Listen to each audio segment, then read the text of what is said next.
नमस्कार। हम सब जानते हैं कि कभी-कभी सबसे बड़ी जंग बाहर नहीं, हमारे अपने अंदर लड़ी जाती है, मन के भीतर। आज हम एक ऐसी ही कहानी में उतरने वाले हैं। एक बहुत पुरानी कहानी जो बताती है कि कैसे सच और अनुशासन की जो शांत ताकत होती है ना, वो हमारे अंदर के शोर शराबे और कंफ्यूजन को खत्म कर सकती है। तो चलिए माँ साध्वी की इस कमाल की कहानी को समझते हैं। तो सबसे पहले ये समझते हैं कि साध्वी शब्द का मतलब क्या है। देखिए, ये सिर्फ एक टाइटल नहीं है। असल में ये उस गहरी ताकत की बात करता है जो किसी इंसान में अनुशासन, सच्चाई और आत्मज्ञान से जन्म लेती है। ये त्याग और करुणा की एक जीती जागती मिसाल है। तो अब आते हैं कहानी की मुख्य किरदार पर, माँ साध्वी। और यहाँ एक बहुत दिलचस्प बात है। जब हम देवी की बात करते हैं तो अक्सर हाथ में तलवार या त्रिशूल लिए एक योद्धा की छवि बनती है ना। पर माँ साध्वी ऐसी नहीं है। वो आत्मशुद्धि और धर्म का एक बहुत ही शांत सौम्य रूप है।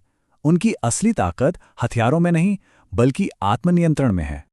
अब देखिए, हर कहानी में एक संघर्ष तो होता ही है। माँ साध्वी की कहानी भी एक ऐसे दौर से शुरू होती है जब इंसानियत जैसे अपना रास्ता भटक गई थी। लेकिन ये संकट कोई जंग या अकाल नहीं था, नहीं, ये संकट अंदर का था, मन का संकट। जरा सोचिए, एक ऐसी दुनिया के बारे में जहां हर कोई बस बाहरी चीजों के पीछे भाग रहा है।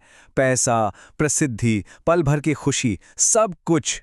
लोगों को ये याद ही नहीं रहा कि अंदर की शांति क्या होती है। वो उसे पूरी तरह भूल चुके थे। ये एक ऐसा दौर था मानसिक भटकाव का, जहां असली खुशी बस एक भूली बिसली याद बनकर रह गई थी। और जब समाज में इतना मानसिक कोहराम फैला तो उसी से एक असुर का जन्म हुआ। पर सुनिए, ये कोई सींग और नुकीले दांतों वाला राक्षस नहीं था। इसका नाम था मनोभ्रम। और जैसा नाम है वैसी ही इसकी ताकत थी, मन का भ्रम, या कहिए मेंटल डिल्यूजन। और मनोभ्रम की ताकत बड़ी अजीब थी। वो सेनाओं से नहीं लड़ता था, शहर तबाह नहीं करता था, नहीं, उसका हथियार कहीं ज्यादा खतरनाक था।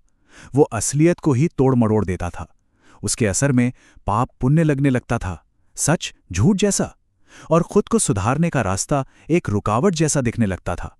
उसने तो मानो पूरी दुनिया को एक मानसिक जेल में कैद कर दिया था।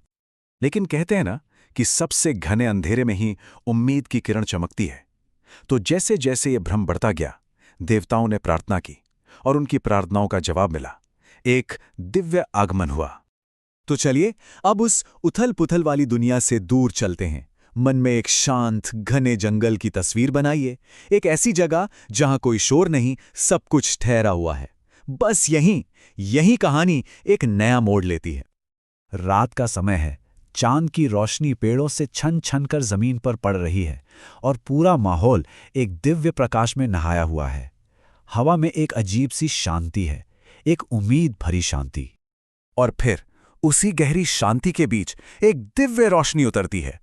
उस अंधेरे और भ्रम के खिलाफ उम्मीद की एक किरण। और इसी रोशनी से मां साध्वी प्रकट होती हैं। जरा उनके रूप को देखिए। हर चीज शांति और पवित्रता का प्रतीक है।